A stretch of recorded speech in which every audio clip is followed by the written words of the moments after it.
why do we need the Department of Homeland Security? This is a completely fake agency to satisfy the need for government to expand massively and to grow the national security state that is surveilling Americans. Do you think there are genuine intentions to reform? Well, I think it... My guest today is Max Blumenthal, Editor-in-Chief of Grey Zone. Max is an award-winning journalist, an investigative journalist, prolific podcaster. Most importantly to me, over recent years, he has been one of the voices that's definitely been immune to the madness that has permeated the rest of the mainstream media. I've gone to Max amongst a handful of others for the sound of common sense and opinions that seem to belong in the real world. Max, thanks for joining me today. Great to see you. There's so many things that we can talk about. I might as well get straight into it with news that US long-range missiles have been fired into Russia. Who's flying the US plane at the moment? On the one hand, we've got Donald Trump urging peace talks and all of the rest of it, and apparently Biden-led administration greenlighting what can surely only be seen as provocation towards World War III. Well, directly to your question, Neil, I don't know, because this decision was authorized while Biden was in the Amazon rainforest. He was the first president to visit the Amazon, and there's video of him actually kind of wandering off into the woods during a ceremony. He's not really there. He's not with us. We have to remember that Joe Biden was the vice president who managed Project Ukraine almost from the beginning. Something he took personal ownership of, something he used to enrich his family, granting his son a board position for $80,000 a month with Burisma, which was run by a former Ukrainian government minister. And now it's led to its kind of culmination during the lame duck period of Biden's presidency, where by Putin's from the point of view of Putin, which I think is fundamentally correct here, the U.S. has made itself a direct party to war with Russia, which has sort of been a nightmare that anyone who actually experienced some of the Cold War is now revisiting. And Vladimir Putin has updated Russia's nuclear doctrine so that any country that is backed by a nuclear power which attacks Russia now could trigger nuclear retaliation from Russia. And I can game out various scenarios in which Russia could respond. But I think the key is that they have always tried to play the adult in the room while they're being provoked, while military bases and advanced missile systems are being placed on their borders and frontiers to avoid massive escalation. And here you have a situation where the Biden administration is ideologically dedicated to inflaming conflict with Russia to the point where they're even willing to risk nuclear retaliation. And in Washington, the neocons and the hardliners think this is calling Putin's bluff. All Putin and the military apparatus of Russia need to do is get to a Donald Trump presidency, wait this period out, and hope that there's something better on the other side. Well, that's you would pray. Absolutely, we would all pray that that adult, mature heads that see World War III as something best avoided would try to sit this out. With that in mind, there's so many people have got so much riding on Trump as president-elect. I mean, there's no denying that there's been some sort of shift in the atmosphere of optimism for a lot of people in America. Notable figures doing the Trump dance in front of the cameras and all of the rest of it. Do you harbour optimism at all that if Trump makes it into the White House at the end of January, that there are causes to look towards something better? Well, the period between today and Trump's inauguration is going to be extremely dangerous on so many levels, and I can explain why.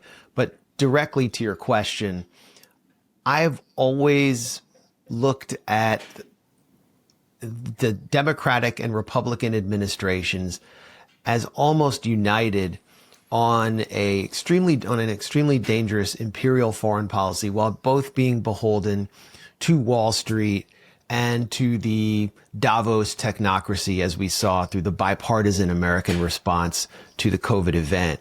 And with the Donald Trump administration, you're getting a Republican administration. So the bar is low. From my point of view, I'm someone who kind of comes from the left.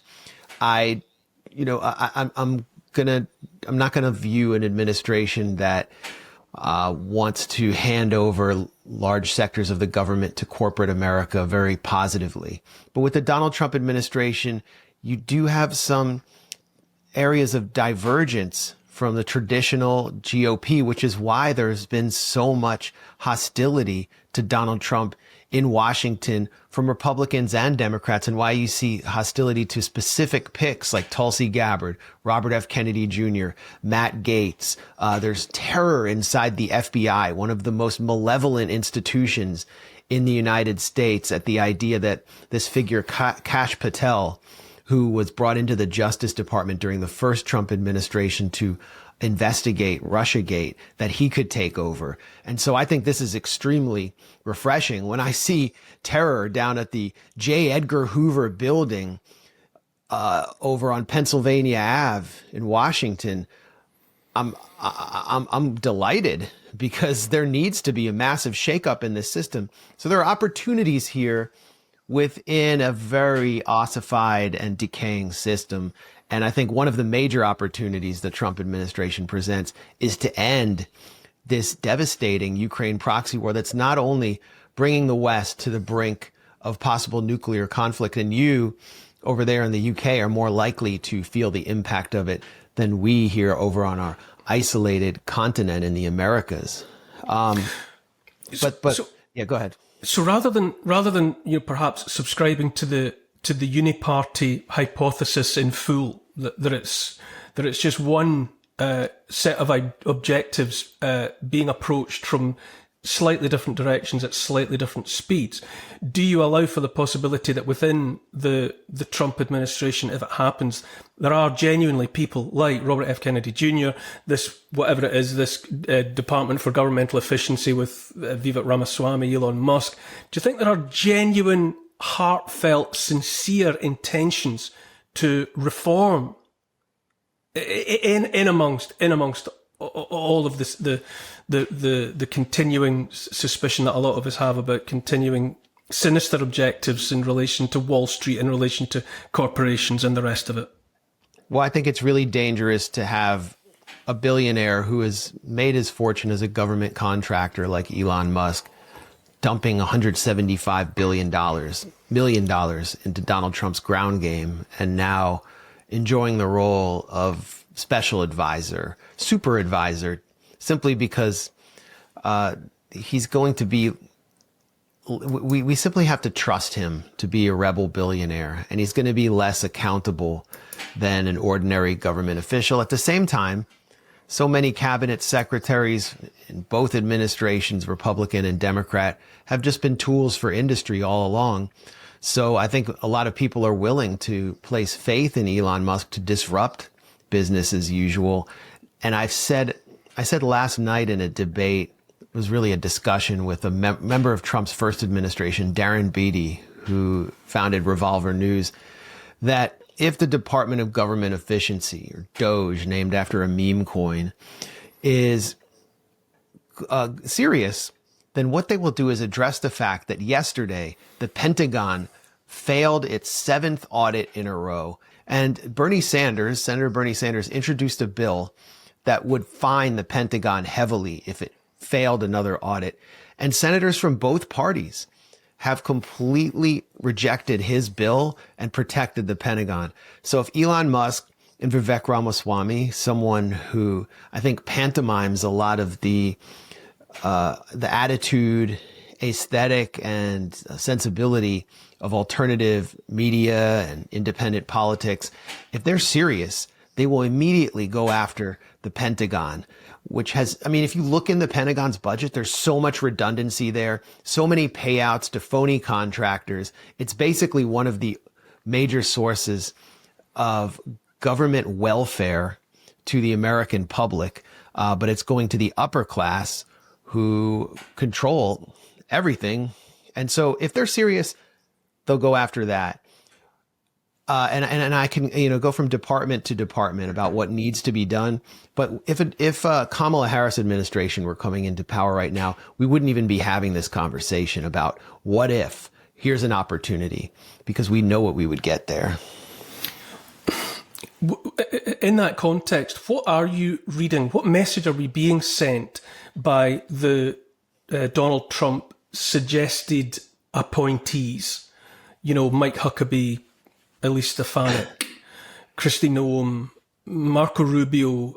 How are we? What signal is if there's intention to reform, if there's if there's any possibility of going after the Pentagon, accountability and all of the rest of it, if there's genuine intentions to bring peace to the world, what do we read from that purported lineup? Well, just another point.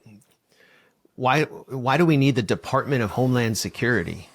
This is a completely fake agency, fake 3-letter agency that was whipped up immediately after 9/11 to satisfy the need for government to expand massively and to grow the national security state that is surveilling Americans. And the DHS is at the heart of the censorship industrial complex, along with so many other malicious initiatives. And so Trump is appointing Kristi Noem. She's going to be a complete loyalist to head DHS. She has no experience in law enforcement. She's not from a border state. She's from South Dakota, which is basically one highway and farmland. And she's telegenic. That's why she's there. And her politics do fit in more with the traditional kind of neocon corporate Republican Party that we're accustomed to, along with Marco Rubio, Elise Stefanik, and Mike Huckabee's he's a sop to the Christian conservative or Christian Zionist base of part of the party that also represents, I think, yesterday's Republican Party. Besides Elon Musk, billionaire who contributed $175 billion, there's Miriam Adelson.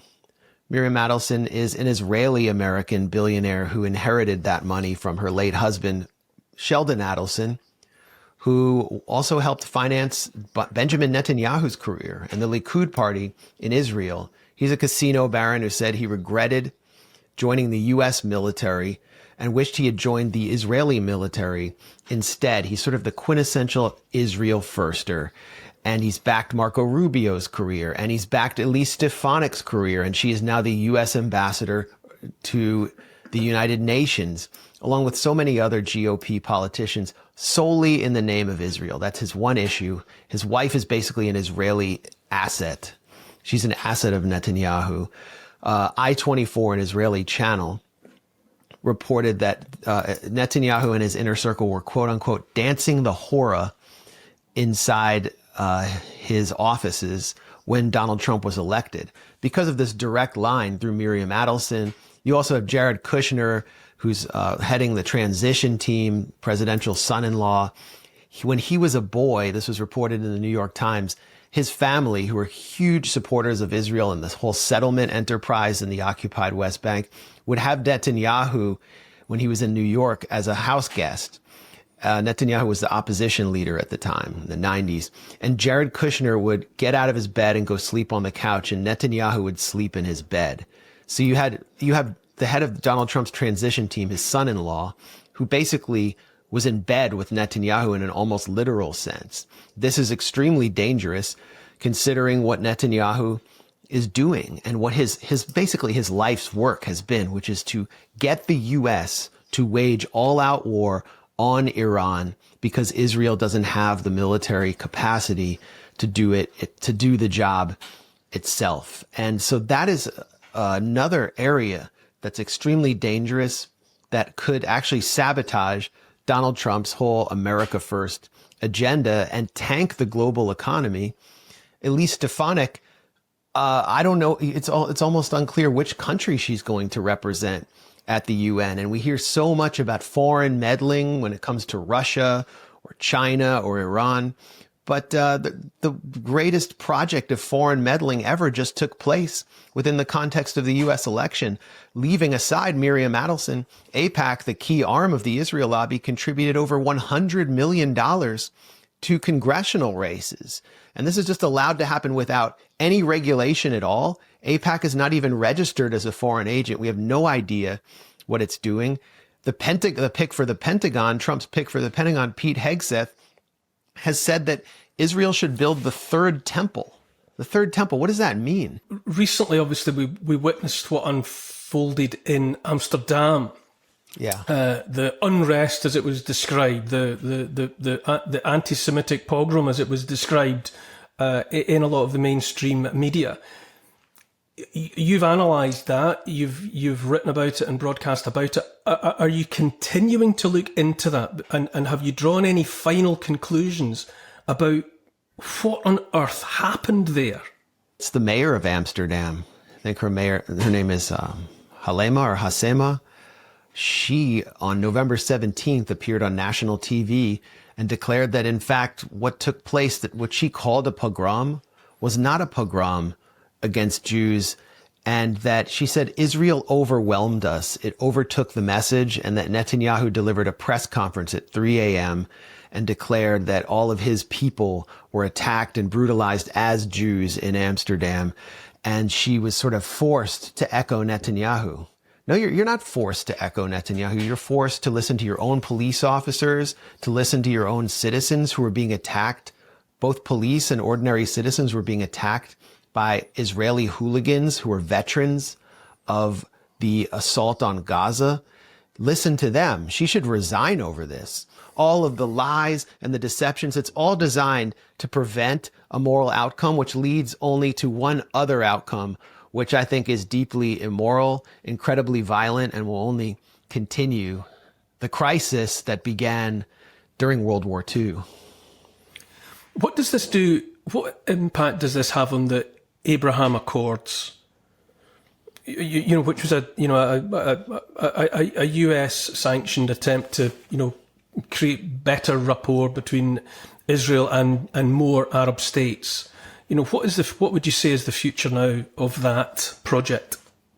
Well, the Abraham Accords, which were devised under the watch of Jared Kushner, son-in-law of Trump, were marketed as peace between Israel and the Arabs. And it couldn't be more to the contrary. It was actually a war pact between Israel and the least democratic Arab monarchies that have the least consent from their citizens and the least support from not just the Arab world, but the Muslim world, in order to make permanent the occupation and control and disappearance of Palestinians, and to encircle the countries that still resist Western hegemony, Western control, and expropriation of resources from the region, specifically Iran, but also Lebanon, and whatever countries weren't already destroyed after 9/11, according to this plan that Netanyahu had actually conceived. So it was a peace between the rich. It was a peace between people who have no accountability to their citizens. And the leadership of Hamas, which had actually been elected in 2006, not because they were Islamic fanatics, but because Palestinians were basically fed up with years and years of corruption from the Palestinian Authority and Fatah, and that they were fed up with their collaboration with the Israeli military. They wanted someone who would resist, who would actually fight occupation, pick up guns and fight it, as people have always done throughout history. The leadership of Hamas saw what was coming. They saw that the Abraham Accords would lead to basically the disappearance of the Palestinian question, and they had to reappear somehow. And that's one of the major reasons why October 7th took place. And now, as a result of the events that were unleashed, this whole process that was unleashed by October 7th and Israel's response, which I think Hamas knew would be an overblown, very ham-fisted response, you have the Saudi leadership, Mohammed bin Salman, actually accusing Israel of genocide. Privately, according to Bob Woodward's new book, War, Mohammed bin Salman is telling the American administration that he would like to continue with normalization with Israel, but he can't because his own people are so furious about what's happening. The whole world is focused on the catastrophe that Palestinians are experiencing. So Palestinians are back at the center of history. And Israel is in an existential fight and kind of a quagmire in Lebanon and Gaza. So the Abraham Accords have been shattered.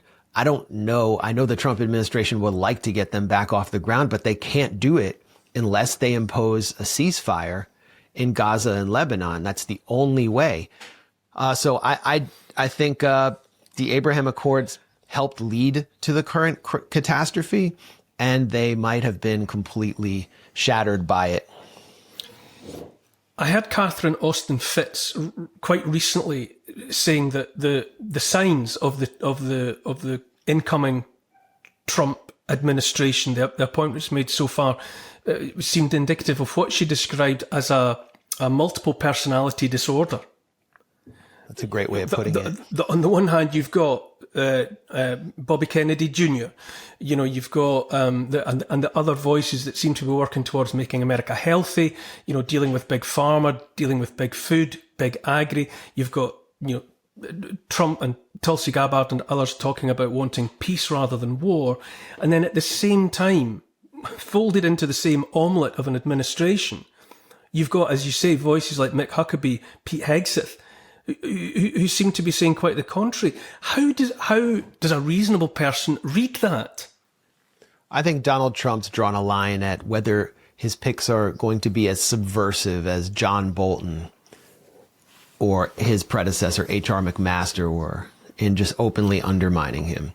And that Marco Rubio, while he's cut from the same cloth as the foreign policy team of George W. Bush, will, to the extent that he can be loyal, Donald Trump can live with that, and Marco Rubio has bipartisan support. So it's pretty clear to me that Trump is trying to buffer himself to some extent by picking establishment figures like Rubio or Mike Waltz as his national security advisor, who was a Cheney staffer. I mean, Trump campaigned against Cheney because Cheney's daughter was campaigning with Kamala, and millions of Americans hate the Cheneys correctly for the Iraq War. But the Trump team has actually scrubbed that role as a Cheney advisor from Waltz's bio.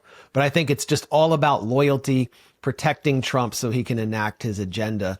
And what I think can take place here is that these figures who might be loyal but are not ideologically in line with Trump's America First agenda, what they can do is they can come under pressure from the forces in Washington that produce them, and they can create scenarios that can entrap Trump and the rest of his administration to sabotage key goals. And one thing I point to, I mean, it was John Bolton, someone who wanted to sabotage Trump from the beginning, who's also a narcissist and wanted to come out of the administration making lots of money with a book deal as a never Trumper and coming back into the Beltway, being a beloved figure after being hated for so long. John Bolton was Trump's national security advisor, and Donald Trump was trying to do one of the most noble things any president in my lifetime has done, which is to bring peace to the Korean Peninsula. I've been to South Korea. I've seen Korean war veterans cry at the DMZ because they suffered so much and they cannot see their family in the north, and they have never had peace. 80% of South Korea wanted peace, and Donald Trump, just completely out of the box, following the lead of Dennis Rodman, the basketball star who had started playing basketball in North Korea with Kim Jong-un, just completely out of the whole U.S. foreign policy consensus and status quo, made the move to go north of the DMZ to try to bring peace and met with Kim Jong-un, someone who's just the U.S. media paints as a psychopath. And they almost did it, but John Bolton sabotaged it. And he sabotaged it by staging military drills, naval drills that were provoking North Korea and China, which then triggered ballistic missile tests by North Korea, which basically shattered the negotiations and led back to a new tragedy where the U.S. imposed new sanctions on North Korea and is now on a more extreme war footing with North Korea threatening nuclear tests. So that's how someone who's like a bureaucratic neocon termite can actually sabotage Trump's foreign policy agenda. And you can have other people, I don't know, sabotaging RFK who represent big food, or agribusiness who represent big pharma. There's going to be a lot of infighting. And I think the real war will actually be inside the administration as Democrats throw stones from outside the White House. It seems to, I've heard it said by others as well, that it's the internet, it's the advent of independent media. There's so much information that's available to so many more people than ever before, that it seems that it has inspired someone somewhere to make a last gasp dash for a finishing line. And that with that uptake of speed that we saw through the COVID scamdemic and all of the rest of it, that mistakes, glaring mistakes are being made. And I wonder if as well folded into that, there is the kind of, the species tendency towards amnesia, that people forget, and that many people want to forget, especially unpleasant things like the pandemic, various other things that they would rather just move on from. And I wonder if all of these tendencies aren't just being exploited by a rather desperate last gasp attempt to get somewhere, by, a cabal, by an elite that are aware of the fact that simply too much information about too many things is out there and available to too many people. Yep. I mean, I don't know what they can do about it. I certainly wanted to forget about the COVID event. I mean, coming from the left, the activist left, I lost so many friends. I had so many people turn against me because I took a position that was considered quote unquote right wing in the United States. I didn't want to be spending day after day focusing on the issue of Israel-Palestine, and October 7th happened. And we have so many crises careening at us at once. And more of the public in the West is consuming social media to try to understand what's happening to them, to try to know what's going on. And they can easily be manipulated. They can easily be manipulated by influencers and peddlers of disinformation. That's true. But the reality is the biggest peddler of disinformation with the most malign agenda is the corporate media, which is a tool of the national security state, the mighty Wurlitzer of the national security state. And the national security state is, as we saw through the COVID event, it's basically, through Operation Warp Speed, this military grade response to produce the vaccine that failed on every stated promise. It's itself weaponized by industry, in that case, big pharma. So they're the real peddlers of disinformation. I saw data yesterday showing only 12% of the American public pays for any subscriber-based mainstream media. They've completely rejected it. CNN is facing a financial catastrophe after Trump's election. MSNBC, which is the Democratic network, may be sold. Fox News isn't doing too well either. Again, this is all, I think this is all positive, but it's really difficult still to keep your head and to not get consumed in the algorithm. And so I think one of the best things that I can contribute is through the gray zone, sort of a nonpartisan way of understanding what's happening to us specifically in international politics, on national security and intelligence issues, and to look behind the curtain the same way WikiLeaks did, and to put it out there and explain it to people as you do, Neil, day after day through these kinds of discussions. I think it's what people need. I think we need to recognize in the West that we've been deliberately de-educated, and what we need to do is educate ourselves. Political education is more needed now than, voting for the right person.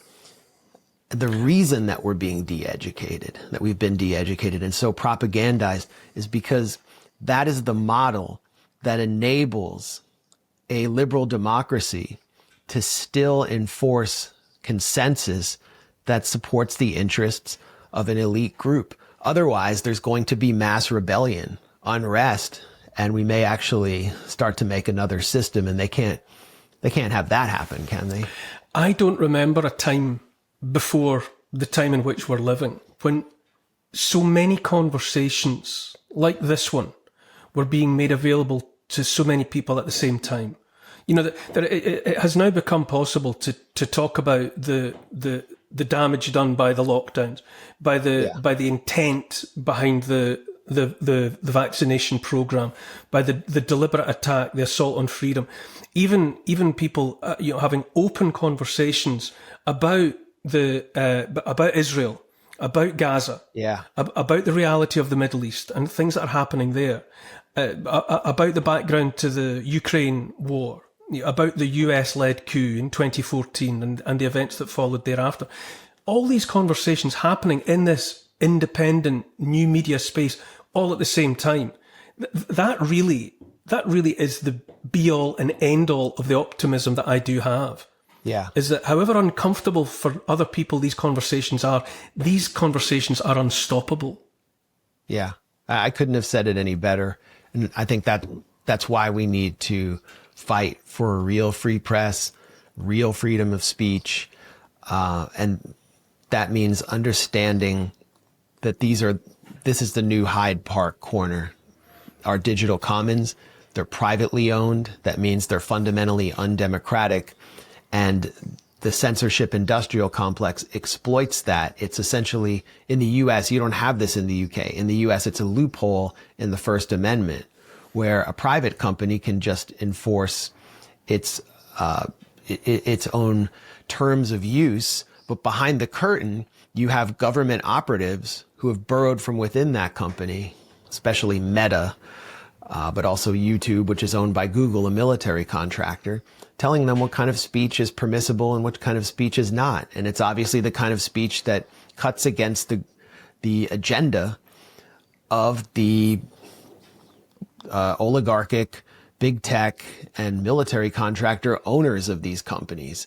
And it's why some sort of rebel billionaire like Elon can come along, and I disagree with so much about what he says and his perspective on the world, but he can come along and essentially save Twitter, which was under the complete control of the censorship industrial complex. And I think I wouldn't be on Twitter X right now if he hadn't come along and done that.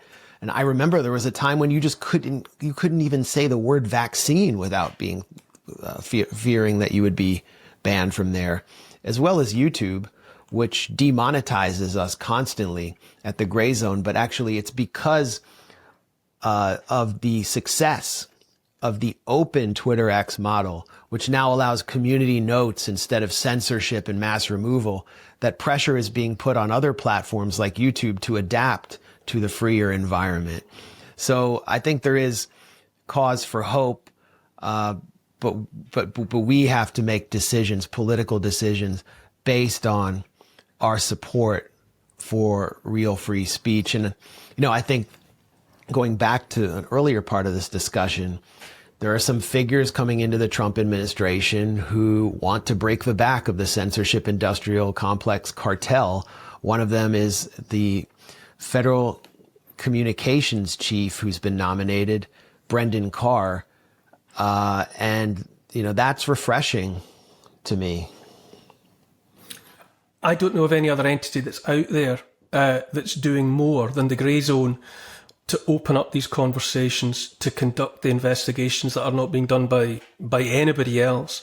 Thank you. So I think a great part of the spearheading of the work that needs to be done is being led by by you and your operation. So, Max Blumenthal, thank you so much for being so generous with your time, and I will look forward to conversations in the future.